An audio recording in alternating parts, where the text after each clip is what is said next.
ایھا الانسان ما غرک بربک الکریم، اے بھٹکے ہوئے انسان واپس آ جا، تیرا رب بڑا کریم ہے۔ رات ذی وقار بنی اسرائیل کی قوم میں سے ایک شخص ایسا شخص تھا کہ جو قتل کیا کرتا تھا۔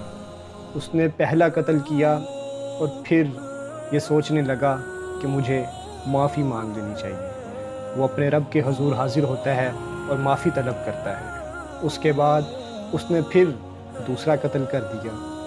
پھر اسے خیال آتا ہے کہ مجھے معافی طلب کرنی چاہیے۔ وہ پھر سے اپنے رب کے پاس حاضر ہوتا ہے، معافی طلب کرتا ہے۔ بے شک اللہ تعالیٰ معاف کرنے والا ہے، مگر اس کے بعد اس نے پھر سے تیسرا قتل کیا۔ اسی طرح اس نے 99 قتل کر دیے۔ اس کے بعد اسے پھر سے خیال آتا ہے کہ میں تو بہت گناہ گار ہوں، میں نے تو اتنے انسانوں کی جان لے لی، مجھے اللہ رب العزت کی ہاں واپس لوٹنا چاہیے، معافی طلب کرنی چاہیے۔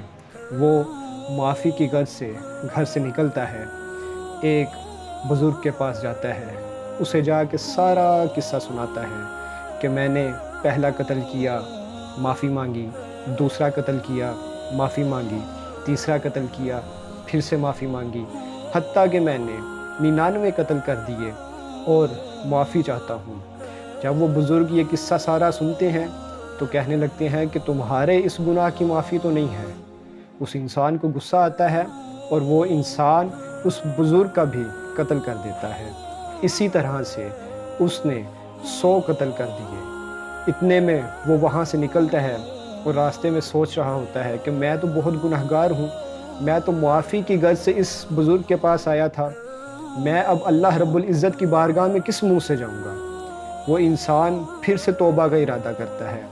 اسی طرح وہ چل رہا ہوتا ہے کہ اس کی روح قبض کر لی جاتی ہے، اس انسان کی موت واقع ہو جاتی ہے۔ جب حساب و کتاب کا سلسلہ شروع ہوتا ہے تو اللہ رب العزت کی بارگاہ میں فرشتے عرض کرتے ہیں، یا مالک و مولا، اس انسان کو جس نے 100 قتل کیے ہیں، اس کو جنت میں داخل کرنا ہے کہ گویا جہنم میں داخل کرنا ہے۔ اللہ رب العزت اپنے فرشتوں سے فرماتا ہے کہ اے فرشتوں کہ اس انسان کو جنت میں داخل کرو۔